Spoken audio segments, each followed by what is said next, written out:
we'll be starting here momentarily, so just hang tight.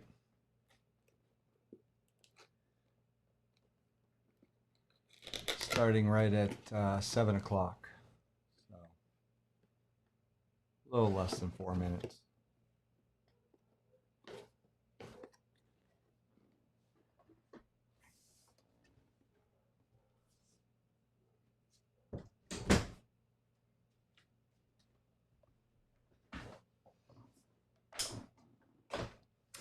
If you're logging in, please drop me a thumbs up or a hey, let me know you're here before we get started. We'll go from there. In the meantime, in the next 2 minutes, I'm going to open a new camera I bought.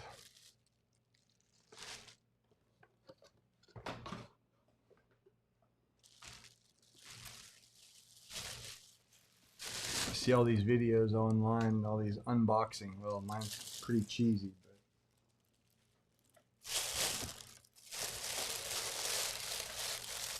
always trying to upgrade my show.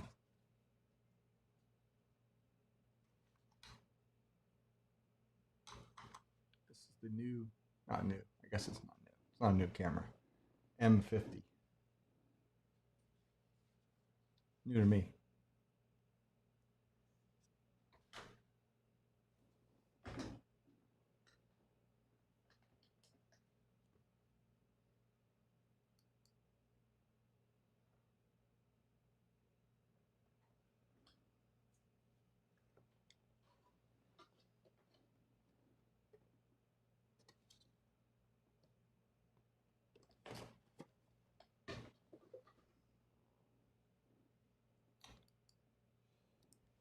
Alrighty, let's get started.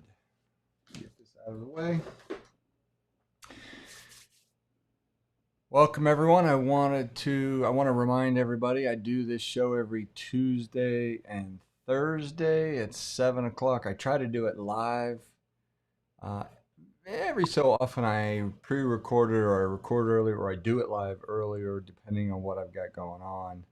So if you've got any questions, if you're on Facebook and you're saying hey to me, unfortunately, unless you put your name, I can't see it. It just says unknown. So I apologize. But hey, thanks for watching. I'll see you. I'll go check out who said that later when I can see the comments. So let's go ahead and get rid of starting in. We'll get that started now. I wanted to again remind everybody that I do this show, expert real estate coaching, every Tuesday and Thursday. So my name is Don DeRosa, and I am your host for expert real estate coaching. So today, I also want to remind you, if you're not a subscriber to my YouTube channel, please jump over, if you're not already there, to my YouTube channel, and we're going to be posting these going forward. We're probably going to be streaming directly to YouTube, more so than Facebook. But if you would like, please subscribe to youtube.com/Don DeRosa 2. Again, youtube.com Don DeRosa /Don DeRosa 2. Make sure you put the 2 in front of that, or else you'll be going somewhere else. Anyways, so please do me a favor, subscribe, give me a thumbs up. It really goes a long way with YouTube. Give me a share. Tell all your friends and family and loved ones about the show. All right. Also want to remind everybody, if you're interested, we've been talking about real estate tonight. But if you're interested in picking up some great educational materials, hop on over to htrei.com, and you can see we have 19 different courses that you can buy or subscribe to on just about every aspect of real estate. So If you like what you hear here, hop over there and pick one of those up. We got some great pricing going on for uh, especially the COVID-19 time frame that we're in. Okay, so before we start, I always like to start the show off with what I kind of peruse through the news. I'm a big Apple News fan guy, and I try to go through here and just kind of pick up some things that I think might be interesting.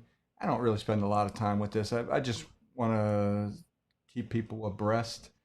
And one of the things that caught my mind today is it says home prices in April saw the biggest gain in 2 years, which is great. But there's always a but, right? It says, but they're expected to drop by next year. All right. It says nationally, home values rose 5.5% in April, which was a pretty sharp increase over a year ago. It says the inventory on entry level homes fell 25% in April from year earlier, right? So CoreLogic is now predicting that by next April, home values will be down nationally by 1.3%. Now, personally, I think that number is extremely low, but I hope I'm wrong. Next, here's an interesting one. I only got a couple of these, but I just picked up ones that I thought were interesting. And this says a big bill after mortgage aid. Now, this is all about this article here. Was specifically written about mortgage forbearances and the what they call the CARES plan and how it's affecting people. And there was a line on here which is really small. You won't be able to read it, I don't think, but you can kind of see the article. But I'm going to read it to you, and it's interesting because it goes on to say a lot of things about what banks were supposed to do but aren't. And one of those things was many servicers have granted borrowers a 3-month forbearance, but are asking for a lump sum payment when the deadline arrives. So it's amazing how, 2 months ago when the government came out with all this stuff, they're like, oh yeah, you're not going to, we're going to put you on this plan. And now everyone's changing the rules as we go, right? Essentially demanding 4 months payment in one shot. Okay, so a lot of the companies now are demanding 4 months worth of payments in one shot. Now, what is that going to mean to you and I as real estate investors? Well, what that's going to mean is people aren't going to be able to do that, and they're going to get behind on a mortgage, which is going to cause foreclosures on the market, right? So that's essentially what that means, and that's what I read into this whole article. It says others have been more forgiving. For example, Wells Fargo, which has allowed customers to suspend payments for a slightly longer term. Notice they used the word slightly. They didn't really tell you how long. But one of the things that I've mentioned in other videos that I've done is you need to learn what these terms are. If you're going to be meeting with sellers and understanding how to solve their problems, you need to understand what their problems are and what some of their solutions may be. So understanding what a forbearance, understanding what a modification is, forgiveness, those types of things. You need to understand those terms. All right, and then one last thing that I had to laugh about. Although I'm not a boomer, at least I don't think I am. I'm 54. I don't think I'm a boomer. No, I think that's older, right? Not sure. But anyways, it says you'll never guess who the boomers will blame for the next housing crisis. Well, hold on to your hats. We're going to blame everything on the millennials. Everything. So it's like the millennials are getting blamed for everything. Well, who else do we have to blame? They're the up and comers, right? So basically what this article says is they're going to be blamed for the next housing crash because they can't afford it, and their generation is not making the significant incomes that generations prior. And to be honest with you, I truly believe that. I think, and for the most part, I think that may be true. I mean, I know we all want our kids to be more successful than we are. At least I do. And I think what you're seeing is, with all these world events. I don't think we're seeing that right now. So hopefully I'm wrong and that's the case. But it's a pretty decent article. It's okay. So let's see. I got one person that said good evening. Let me raise this up so we can see that.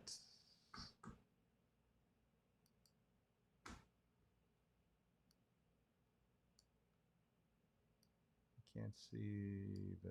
Sorry. Let me make this a little smaller so I can see, so I can put the comments up there, because there's some comments that I want to show, like, when people make comments, that is.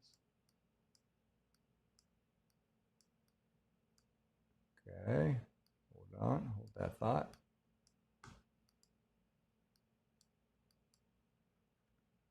So like this one said, hey Don, okay, that's good.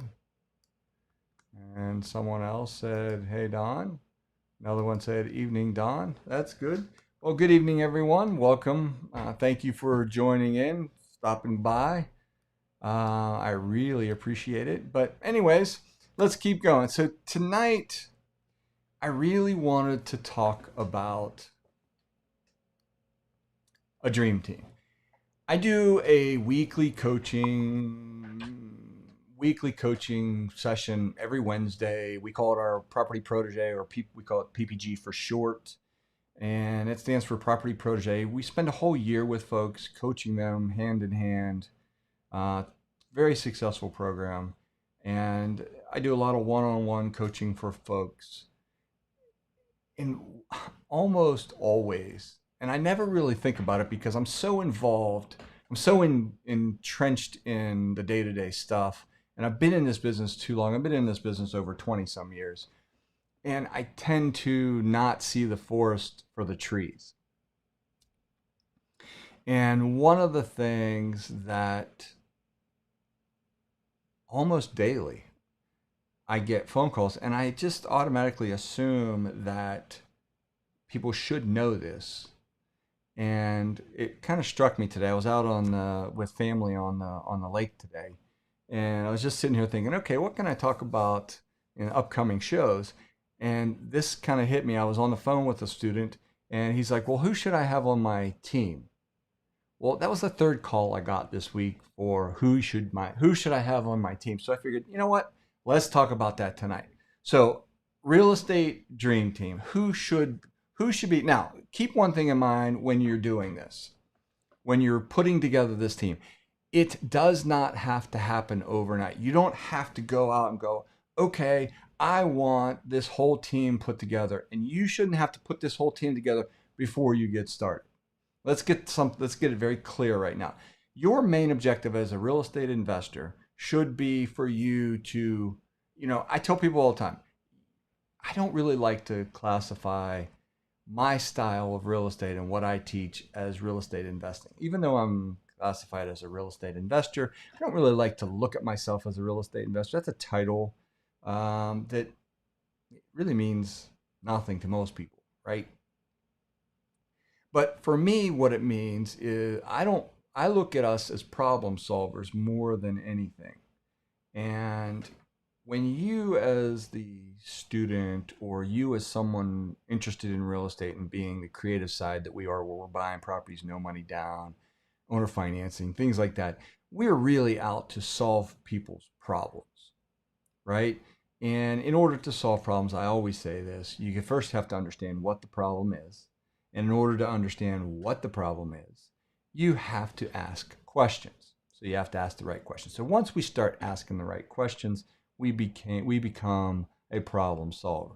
Okay, so the main thing that I want everybody to get is, right out of the gate, you need to be focused on marketing.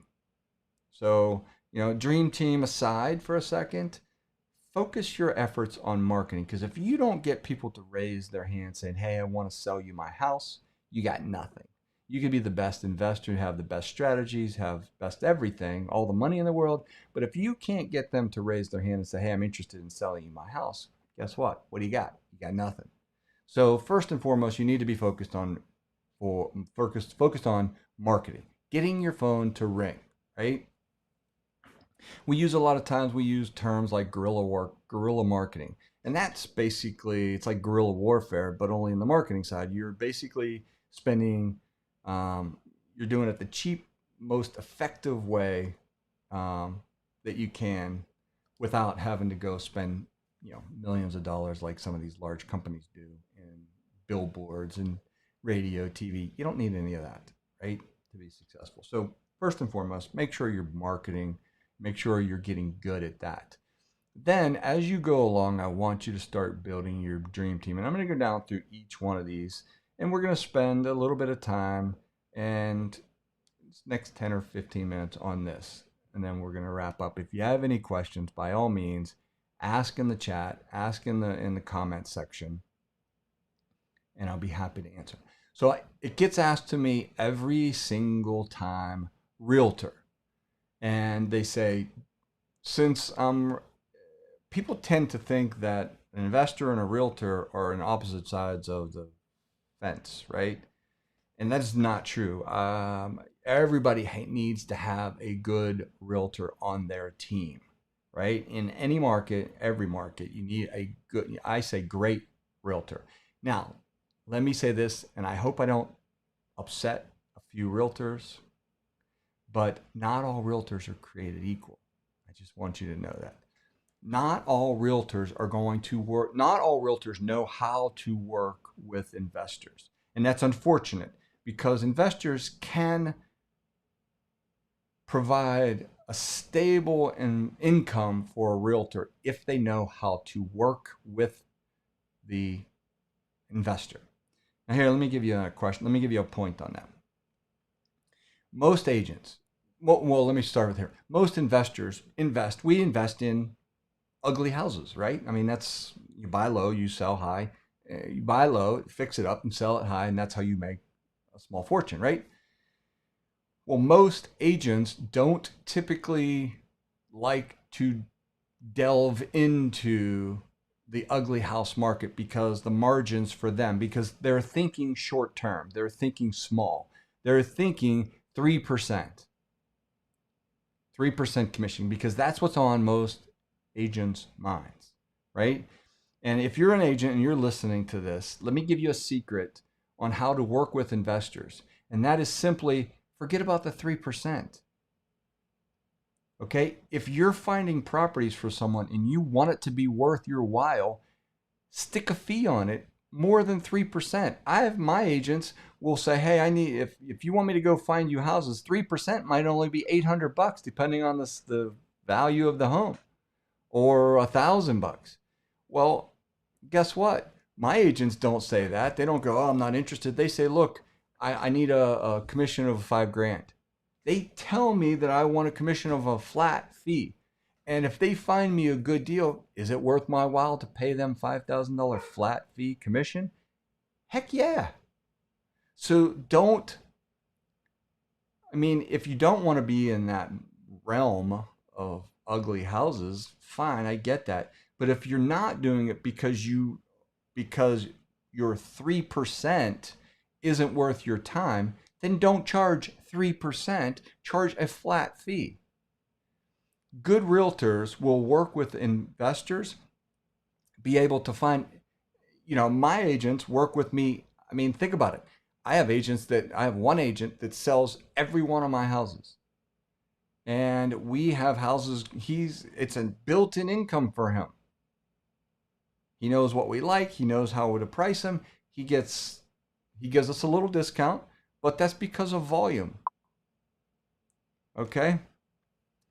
Somebody asked me, just popped up a question, says, is PPG on Tuesday? The answer is no. PPG is usually our main meeting where we go live and is every Wednesday at 6:30. Okay? When we do it live, it's usually here in Atlanta, but we stream it across the country. So it's always streamed, it's always live. And if you're in Florida or wherever else you are, you can watch it live or you can watch it later. So if you're interested in that, if you want, you can hop over to ppgcoaching.com and check it out. Just kind of check it out and see what we have to offer for you. But realtors sometimes are very short-minded when it comes to, or short-sighted, I should say, maybe not short-minded. That's not what I meant to say. Short-sighted, right? When dealing with investors, because they let the stigma of that 3% and the fact that they're dealing with ugly houses get in the way of them making money. So if you're a realtor, don't worry about the 3%. Worry about a flat fee commission. Maybe it's $5,000. Look how many wholesalers out there that get $10,000 when they wholesale a deal. Why is it any different for a realtor? Why can't you say, hey, I want a flat fee? There's nothing stopping you except up here. So if you're a realtor, don't let the fact that we deal in the mud, meaning these $50,000, $60,000 houses, don't let that fact go by, because we can buy lots of them. I mean, we buy lots of properties, so it's a steady income cash flow for you. So a good realtor is important. Number two, a good attorney. Now, I'm going to tell you a very quick story. Attorneys are extremely important, and just like realtors, just like anybody else, not all attorneys are created equal. Now, I'm not saying that all attorneys are bad. I'm not saying that at all, and don't go blow up my Twitter or blow up my Facebook or YouTube channel screaming at me. What I mean by that is some real estate attorneys are traditional in nature in how they close. They close a traditional, they go get a traditional lender, a traditional buyer, a traditional seller. They come together, they do the closing, and boom, they're gone.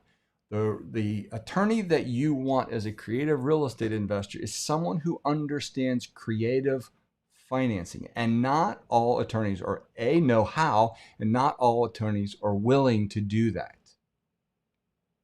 Now, I'll give you an example. I was driving back from Florida a while back, and at our PPG meetings, I always tell people, look, use a short list of attorneys that we recommend. Now, in Georgia, we use attorneys. Other places, you will use title companies, depending on where you are. But I'm going to refer to them as attorneys here because that's what we use. So we have this little short list of attorneys that do subject to closings, that know trusts, that know all the inner workings, all the paperwork that we use, and all the creative stuff that we do, right? So why create the wheel and try to explain it to a new attorney if we've already got a short list? Well, this person chose to go outside that little network, and they called me at the closing table, and they said the attorney won't close this. They said that they can't do that. And I said, why can't they do that? And they said, well, they don't understand how we're trying to do this and putting the property into trust. So I had to actually get on the phone with the attorney. I had to go through and basically explain all of that to them and how to do it. I showed them all the paperwork and everything. And then, because I don't have initials next to my name and I can't practice law, I had to give them names of other attorneys so that they could call them and confirm that what I was telling them was correct.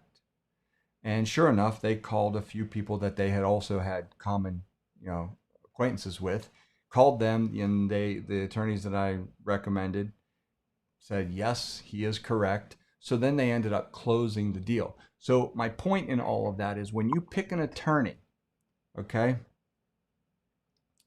I got a couple comments I'll get to in a minute.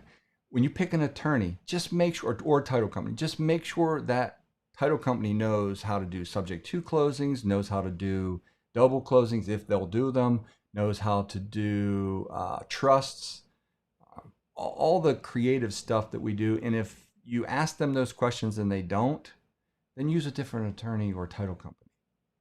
Find one. Go to your local real estate group or go online in your area and find out who other investors are using. Right? So those are the two main ones right out of the gate. The third one is a CPA. One of the first things that you're going to need is a CPA, or in some cases, a bookkeeper. If you're like me, you hate keeping books, right? Uncle Sam's going to want paid. And if you're not careful, you're going to get yourself in hot water, right? So there's nothing that will make you sleep better than having good, clean books and having, everything balanced at the end of the month. Right? So having someone on at the very beginning when you start, I mean, it doesn't cost you more than, probably for a good bookkeeper, maybe $100 a month. maybe less. But let me tell you, it is well worth every single penny when it comes to tax time. Okay, so even if you're not doing a bunch of deals, um, it might be worth having not so much a CPA because they're going to charge you more for tax advice, but I'm talking about just a basic bookkeeper just to keep your stuff. And I recommend that you do this on QuickBooks. Most CPAs that I know will advise you as a real estate entity to use QuickBooks. And there's some reasons for it. And one of them is they do classes so that you can have one QuickBooks file with different profit centers, right? And they can classify them, right? So if you're not familiar with that, get yourself a good CPA, talk to them about it, see what they say, and get set up at the very get-go. The next one is mortgage broker. Now, I used to put that down. It used to be, well, it's right where it is where it used to be when a long time ago. And then that mortgage broker even kind of went away because I didn't use many mortgage brokers. But especially now with the pandemic and we're going into a different cycle um, of real estate. We're going from a seller's market and now we're going to transition more into a buyer's market. You're going to need a good relationship with a mortgage broker. And it's not necessarily for a traditional mortgage broker. I mean, there are traditional mortgage brokers, but that's not reason why you need a good relationship with them. You need a good relationship so that when you go and you owner finance something to someone, you can stay compliant, right? And you need to make sure somebody is qualifying your potential buyer, right? And there's a whole thing about, depending on how well you qualify your buyer for Dodd-Frank, et cetera, et cetera. So a mortgage broker is critical if you're going to owner finance or you're going to qualify them for a loan later. It's better to have them qualify them before you put them in than after you put them in and realize that they're a deadbeat tenant and they'll never get a loan. So now you're stuck with them, right? So get a mortgage broker that understands our business. In all of these things, you need to understand, right? But get a mortgage broker that understands our business, what we do, how we put someone in, how we owner finance, how we balloon stuff out, how do we do sandwich lease options, all that stuff. Okay. If you're not familiar with that, you may want to. If you're not familiar with the creative financing side, definitely jump over to the HTREI site and pick up either creative deal structuring course or the subject to course because they're excellent, right? So if you're interested. The next person is insurance agent. Now, in our business, not all insurance agents are created equal.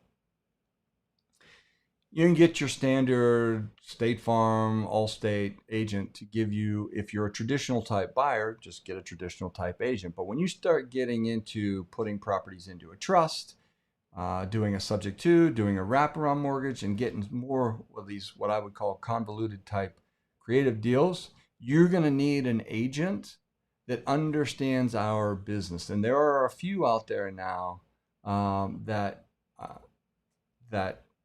understand our business and can write policies very quickly and kind of dot the I's and cross the T's. So make sure you ask around to your creative real estate friends that are currently doing deals, not the people that aren't doing deals. Find the people that are doing a lot of deals and ask them, who are you using? What company? And they'll be able to tell you. Because what you're going to need is you're going to need an insurance broker to go to when you get that first deal. It's not so much when you have a wholesale deal, but when you're buying a property and you're holding on to it or you're buying it and flipping it and you need the right insurance, you need someone to be able to explain to you what type of insurance you need and what your policy, what your numbers should be.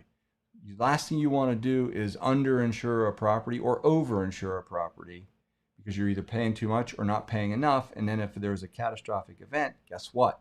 Maybe you're not covered because you didn't have the right kind of insurance on it. So make sure you get a good insurance agent. Number 6, appraiser. Having a good appraiser, especially when you're doing rehabs, is really an important part. because one of the things that we've done over the last several years is we've been bitten in the rear end by some random appraiser. Like we do very, very high-end HGTV type rehabs, right? And we always get top dollar, and they always fly off the shelf.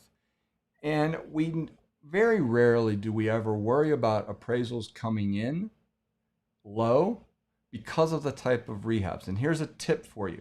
If those of you that are doing rehabs, in fact, I really need to do a video on this. I saw it today. I've been looking, a lot of students come to me and say, hey, Don, can you look at a deal for me? And when I look at these deals and I look at the comps, I see people doing virtual staging. And that's where they have a blank room, no furniture in it, but yet in the pictures, they put virtual furniture in it. Folks, let me tell you what's going to happen. That is the absolute worst thing you can do. Because when you go to sell, selling is all about emotion, right? People buy on emotion. They justify it later on logic, right? That's why people have buyer's remorse. They buy on emotion, get home and go, oh, what did I do? The logic kicks in, right? That's why we have buyer's remorse. When you go to sell, you want your buyer to use as many of their senses as you can. What I mean by that is sight, smell, taste is a little weird because you don't want them licking anything, but touch, right? All the senses. So when they walk in, the first thing you want somebody to do when they walk in is go, wow, and not, oh, wow. There's two types of wows. So you want the first wow. You want them to go, wow. Because here's what happens. If you don't get an initial wow when they walk in and something isn't done correctly, they're now going to start looking for things. This goes directly to an appraiser. We stage all of our homes immaculate. Now, staging only costs between $1,500 and $2,000. And if you're in Atlanta, we got a great stager. Just text me or hit me up and I'll give you her. She's amazing, right? Inexpensive, but worth every penny. So, when you stage, an appraiser comes in and has a higher opinion of your property. So what we do is we usually now have two appraisers. We have the appraiser that when the new buyer gets a loan, they get assigned an appraiser, right? But we have someone come in and give us an appraisal on the property before we list it, because more often than not, sometimes you will have an appraiser come in and give you a low appraisal. This doesn't happen often, but it does happen. So if you have your appraisal to combat that with, you have a better chance of changing the appraiser and getting a more favorable appraisal, right? So having a good appraiser or an inexpensive one to say, hey, what's this property worth? You want to know what it's worth as is. You want to know what the after repair value, what you think you can get for it. If you're not good at running comps, an appraiser is your next best friend, that and an agent. So that's why you need an appraiser. Second one is a home inspector, especially if you're brand new. You're going to want a home inspector. Now, we don't use home inspectors because I've been doing this for 20 years. I can inspect my own home. But if you're new at this, a home inspector can save you thousands of dollars and countless nights of lost sleep because of stuff you didn't see coming, right? So, and a home inspection is a few $100s at the most.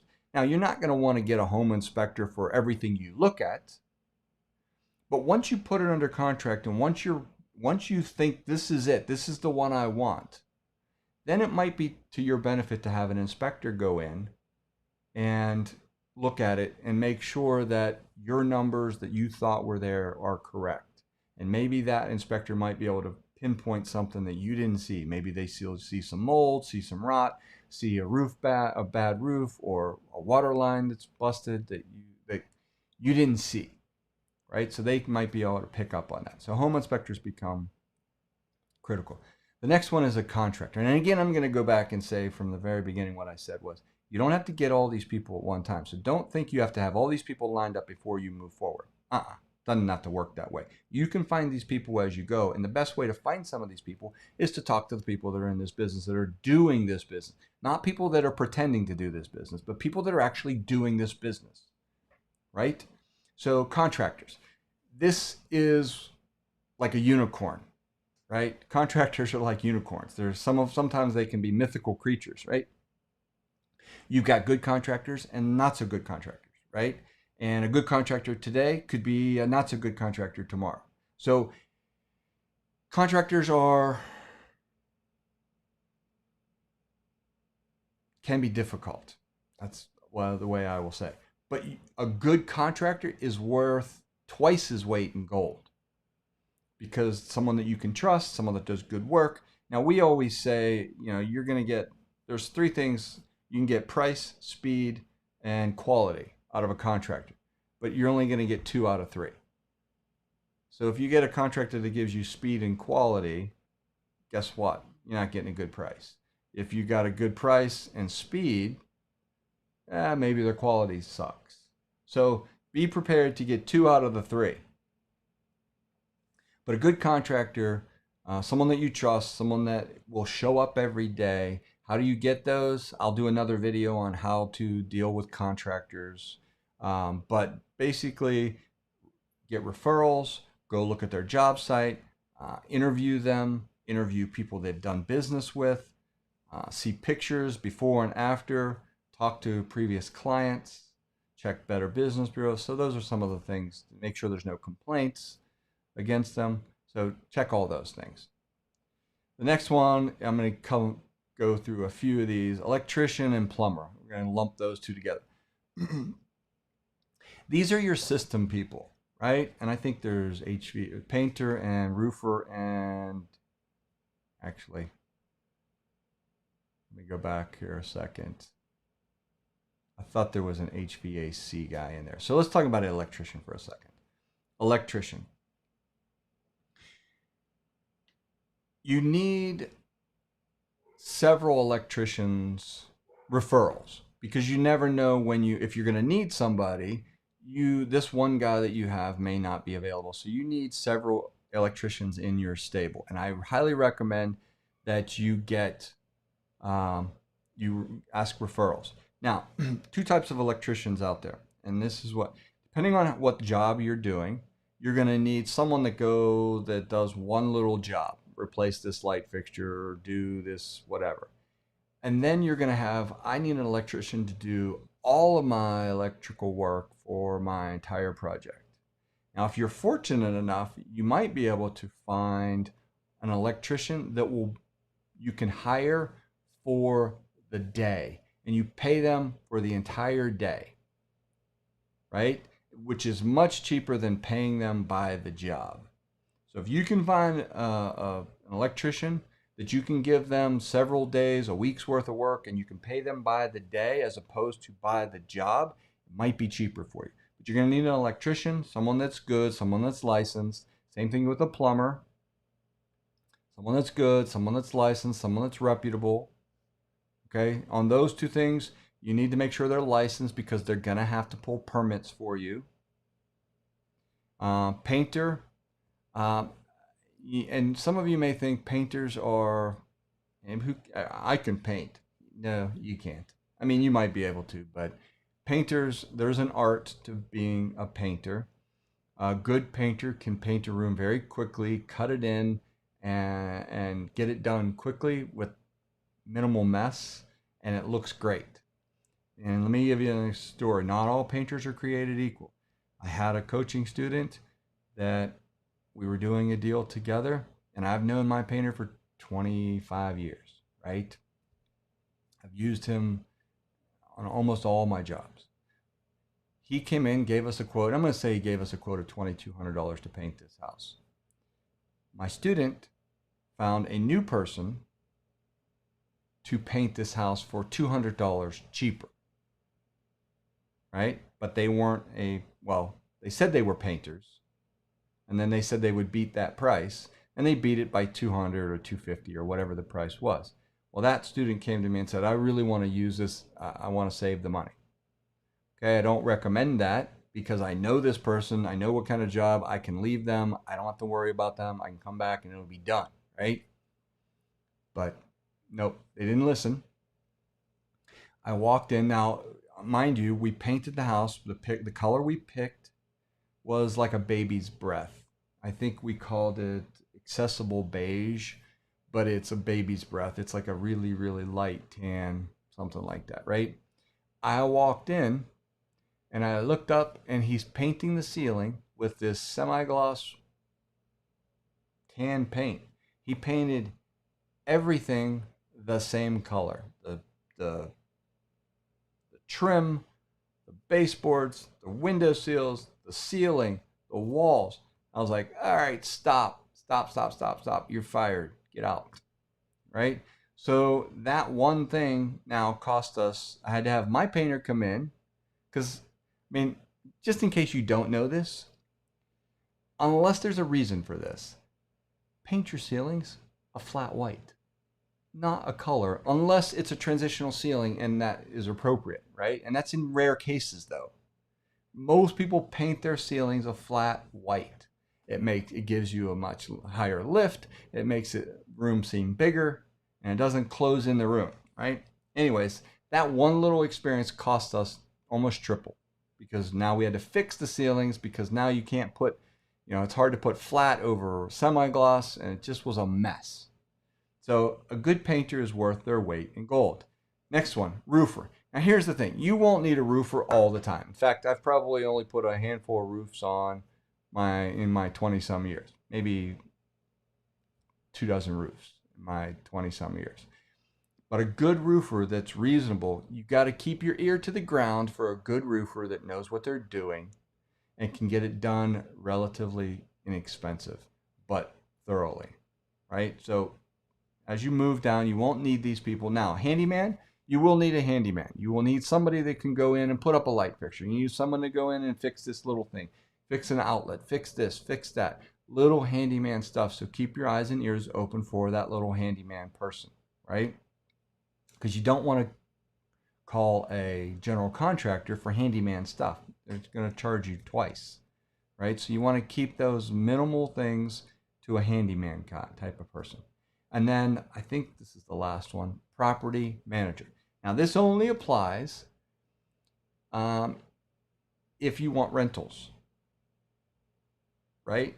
And a good property, not all property managers are created equal. If you're in the city of Atlanta or in this 13 county metro Atlanta, I have an absolute incredible property manager. I've used her for years, and she is by far the best.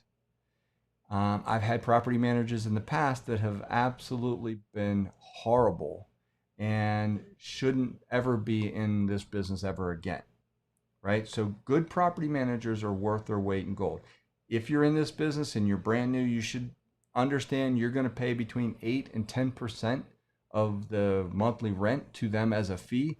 Plus, they will usually get the first month as their fee. Now, you can negotiate this, but they will get their fee. They will usually get the first month as their fee plus 10% if you're new, 10 plus 10% of the commissions. Now you can, or 10% of the rent. So if your rent's $1,000, they'll get $100. You'll get 900, right? And when they put the tenant in there, they usually keep that first month. Now, if you do that and some of that may help. But let me tell you, I've done this business for 20 some years. I've been my own property manager. At one point we had 18 people working for us. We had our own property management, and all the tenants would call us. I'd be out on a boat or I'd be away with my family over the weekend.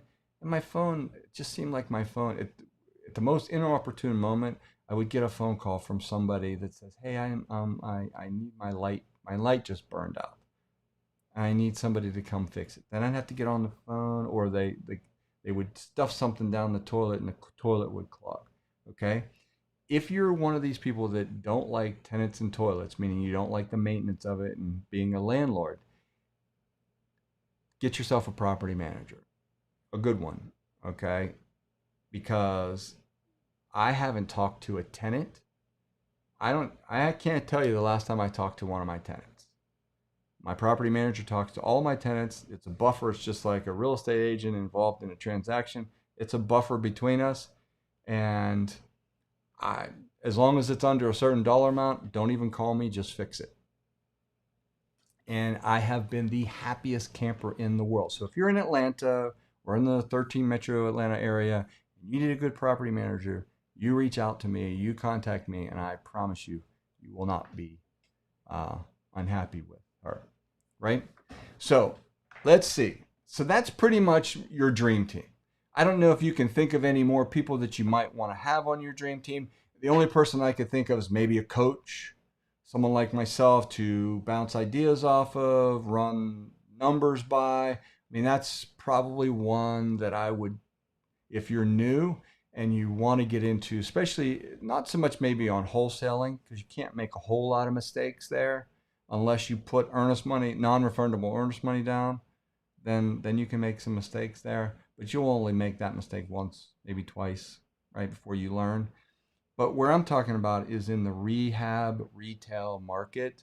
If you're brand new and you want to get into buying, fixing, and flipping like you see on TV, if you have never done this before or you've only done one or two, whether it be me, I don't care if you call me, but find someone, do yourself a favor and find someone that's done this before and get them to help you, coach you along. Because there's nothing worse than getting in and realize you're over your head. That can be a very expensive endeavor and it could get you out of this business faster than you're in. Now, I don't see names, so I apologize, but it says here, what about maybe a landscaping company? Okay, great one. You will definitely have a landscaping company. Again, some of these folks, you're going to use every job. So I would have 2 or 3 of them on your Rolodex, not a Rolodex, but in your phone. God, that dated me just now, didn't it? Okay. I haven't used a Rolodex in decades, but I don't know why I said that. But anyways, so a landscaping company is good.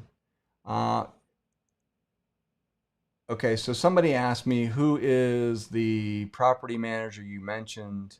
He's local or she's local. JC is local to Atlanta. What I would do, JC, is send me an email. I will put my email up on the screen here shortly, momentarily.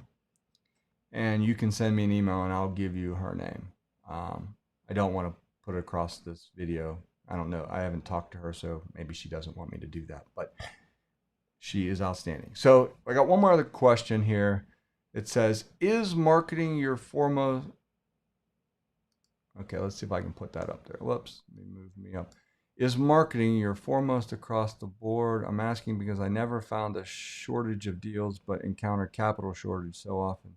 And commonly dictates my vertical focus, wholesaling, bird dogging, subject to, etc. Let me put that up there again so you can read that. Is marketing your foremost across the board? I'm not sure I understand. I'm not sure I understand that question. It says, I've never found a shortage of deals. Okay, well, that may be true. You may not have a shortage of deals, but my question is, what I found is if you don't market, if you're looking for someone else to give you a deal, so I don't know, maybe you can come back on and comment, are you finding deals from wholesalers or bird dogs? Is that where you're finding deals from? And I can tell you, if you're finding deals from wholesalers, that's fine. But understand, wholesalers also are making a spread in the middle. So if you are okay with making much smaller margin, then continue using wholesalers. They're fine. But if you want a bigger piece of the pie, okay, and you want to make sure you've got yourself a good deal, then you need to go out and you need to market yourself. You need to do different types of marketing. right? And marketing means something to everybody. There's different types of marketing. There's marketing that you can do for free. There's marketing you can spend thousands of dollars on. So I tell people all the time, look, there's well, there's many different types of people, but I say there's three types of people, right? There's people who have time and no money, right? There's time and no money. And then there are people who have money and no time, right? So let me spread my hands out, right? Money and no time. So then you got a whole bunch of people in the middle. So depending on where you are, so the people who have no time but lots of money, they can afford to spend money on direct marketing and all the thing, you know, answering services to answer their phones, et cetera, to automate that, right? Right. And I always tell people, look, there's two ways to find a needle in a haystack. The first way is through a pitchfork, and you go in there and you're pulling out one grain or one straw thing of straw at a time, right? Blade of straw at a time, until you find the needle. That's the people who have no money but lots of time. And then you have the people who have no time but more money. Those are the people that go down to the store, get a big old magnet, come over to the haystack and put that magnet over top of that haystack, and the needle jumps to the magnet, right? That's called marketing, right? When you go get the needle in the haystack, that's called prospecting. That's driving for dollars, that's door knocking, that's doing stuff for free and using your time versus your money. When you're using your money, that's when you fall under the category of marketing. That's when you're putting things in place and spending money to get your phone to ring because you don't have the time to go prospect that. So there are two different things, and different people are along that, what I call that seesaw or teeter-totter. So it depends. Like the ideal person would be the person right in the middle who has all the time and all the money in the world. But let's face it, none of us are in the middle, right? We're always on one side or the other. So from a marketing standpoint, you've got to be marketing. You've got, in my opinion, you should always be marketing. So I don't know if that answered your question. Okay. Now another question was, where do you hire unskilled guys for light moving, clearing out junk to dumpster type stuff? My dream team would have private lender too. That is another one. I don't think, nope, I don't have private lender on there. I was going to say maybe I have private lender on there, but I don't. Yes, your dream team would be private lenders. Absolutely. In fact, I want to move myself on this side in case there's any more comments. So yes, you would have on your dream team, you would have multiple private lenders to help fund your deals. But let's see. Jason asked a question. Let's see. Let me make me smaller. Where do you hire unskilled guys for light moving? That's good. You have to be careful on places like Craigslist, depending on what you do. I personally, if I had to hire someone to do cleaning out, I would go to a what are these companies that workforce companies where you hire a guy out by the day. We've done this in the past where we've literally gone to the street corner and we've picked up people there that are day laborers and put them in the back of the vehicle and taken them there, or we've gone onto Craigslist and looked for people that are looking. But I had an incident about a year ago where we did that. We went on Craigslist and hired a guy, and he literally fell through the porch. We didn't know the porch was weak in this one spot, and he literally fell through and ended up didn't have insurance, didn't have anything like that. So we ended up paying, rightfully so. We paid for everything. I mean, he wasn't what I would call your typical gold digger that was suing for no good reason. I mean, he just wanted his medical bills. So if you get someone off of Craigslist, what I would say is I would ask them a few basic questions, have them sign a indemnity, and basically say, do you have health care insurance? If they say yes, kind of look if they'll show it to you. Otherwise, I would be a little skittish of that. If you go to, I don't know what the name of these companies are, but like, the day laborers, right? They go and you pay a fee. It might be worth paying the fee because that company is insured for that person that's there for a day. And if you don't like them, you just call them and say, hey, give me a new guy. He's not working out. So they fire him and you don't. Okay. All right. So this is a follow-up. It says, you said your first and foremost is marketing. What I was saying is that I don't have trouble finding deals, but the lack of capital to get into them is what I dictate, what I actually focus on. Yeah, I agree with you. And it's interesting that you say that because if you're in the Atlanta, or even if you're not, because we're probably going to do this via online, I'm doing a seminar on June 20th that is on how to, nope, I take that back. That's on how to sell houses fast in any market. If you're interested in our PPG, I'm going to be talking about that this Wednesday. What's today? Tuesday. Tomorrow. I'm going to be talking about it tomorrow. Whatever today is. What is today? Today is the 2nd. So it'll be the 3rd, I think. Today's the 2nd. So it'll be 3rd. If you are interested and you would like to check out our property protege, you would go to this right here. See if I can put that up there. Well, let's do it this way. So you would go to aria.us/PPG online. And if you're brand new and you've never been a guest, type in the coupon code first time. And that'll get you in for free. But you only get one time for free. It's a paid coaching program for the whole year, so you only get one time for free. So if you're interested in learning how to get private lenders, that's the one to come to, which is tomorrow night at 6:30. Okay, so go to that, sign up for that, type in first time. It's a 2-step process, so make sure you pay attention so that you're not calling us right before the webinar starts and says, I can't get in. It's a 2-step process, so pay attention to that. Okay. So that is that if you're interested in that. If you want to get a hold of me, let me see if I can put up my contact information. This is me. This is how to get a hold of me if you're interested. So that is my actual cell phone number, so please be respectful with that.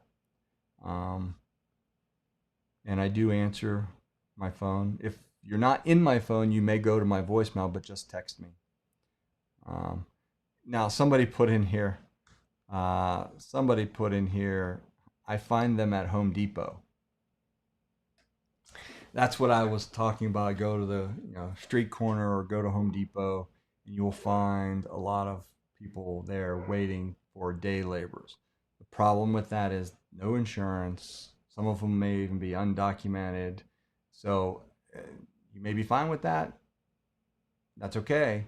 But just understand that if something, God forbid, were to happen, you're liable for that, right? Here's one. It says, I have dumped thousands participating in seminars, Armando's, Legrand's, Connor, regarding acquiring private lenders to no avail, except to divest myself of money. I'm not asking you to spend a dime. I just gave you a free way to find these folks, right? So a free way to get on a seminar, right? So that's up to you. You can come. That first shot is free, and what I would recommend if you're interested and you want to have somebody help coach you along, go check out our PPG. It's free for the first time. It's not gonna cost you anything. You can talk to people that are on there. We have over 200 people here in the Atlanta market alone that are in our coaching program. And it's very inexpensive compared to some of these others that you just named. Like, yeah, it's very, very inexpensive. You would be surprised. So come check us out if you want. But it's good information. We have lots of, and if you want, go to ppgcoaching.com. Let's see if I can put that up. Let's see, where's my PPG coaching?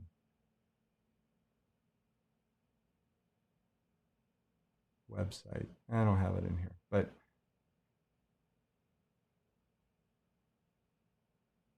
you could go to ppgcoaching.com and it'll give you some information on us and what it pertains, you know. Let's see. That's just the square, but it's ppgcoaching.com. Check it out. It doesn't cost you anything. I don't even capture your name when you go there. I mean, I'm a little different than most people. I'm not. You don't. If you're new to me, you don't know me. I put people before profits. Don't get me wrong. You know, I have to have income just like everybody else. So I do sell courses. I do sell seminars. I do educational things. But I do put people before profits. And anybody that knows me knows that's true. So you just need to get around me more and you'll see. So any other questions? This was a little longer. We had more questions this time than normally. But back to our dream team. So just to kind of reiterate, get yourself a realtor, get yourself an attorney. And again, they don't have to be done at the same time or right before you get started. Please get started before you do this. Jump in, you know, first. You know, as they say, ready, fire, aim. Do the whole ready, fire, aim. And so you got realtors, attorneys, CPAs, mortgage brokers, insurance agent, appraiser, home inspector, contractor, electrician, plumber, painter, roofer, handyman, and property manager. And we listed a few others. We listed private lender, which is definitely you're going to want. You're going to definitely want a private lender and a landscaper. We added those if you want to add those. And this person, again, I apologize because Facebook doesn't show me your name, so I don't know who it is, but I'll go back later and look at it and I'll answer you later. But it says, I apologize if I gave the impression that I was lumping you into the pool. Don't apologize. Don't apologize for anything because this business, I'm going to tell you right now, you can spend an enormous amount of money getting educated and not really getting what you pay for. And that's unfortunate, and I hate that. So I'm a little different. I'd love to give you I'd love for you to take the opportunity to get to know me better, to understand that, meet a lot of my students. We call it our PPG family.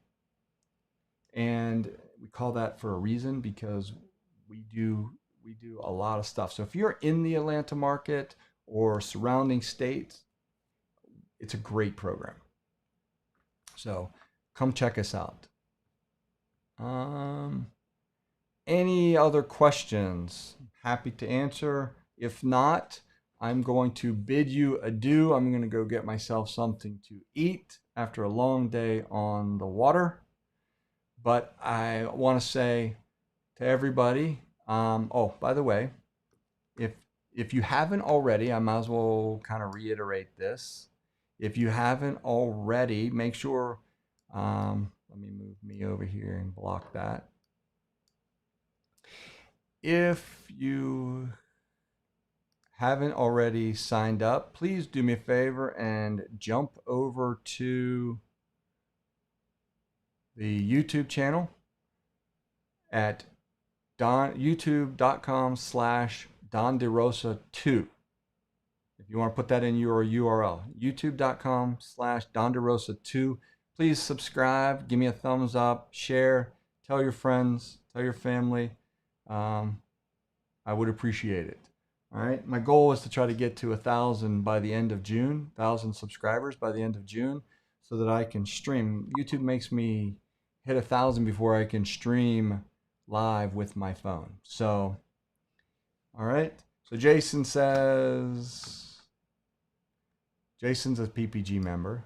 So Jason says, see you on PPG meeting tomorrow. All right, Jason, thank you very much. I will absolutely see you there tomorrow. And one last thing is, I think that was it. If you're interested in Wednesday, by all means, this is how you sign up. Go to aria.us/ppg online and then put in the coupon code first time. That'll give you in for free, so you don't have to spend anything. Okay, so don't panic about that. Doesn't cost you anything. And I think that's it. Folks, thank you very much. Have a great evening. I appreciate it. Please stay safe and wear your masks, wash your hands, don't lick anything. And I will see you on Thursday at 7 p.m. Well, I'll see you tomorrow at PPG, and I'll see you on Thursday back on our YouTube channel here with some more information. All right, thank you very much. Have a wonderful evening, and I look forward to seeing you again.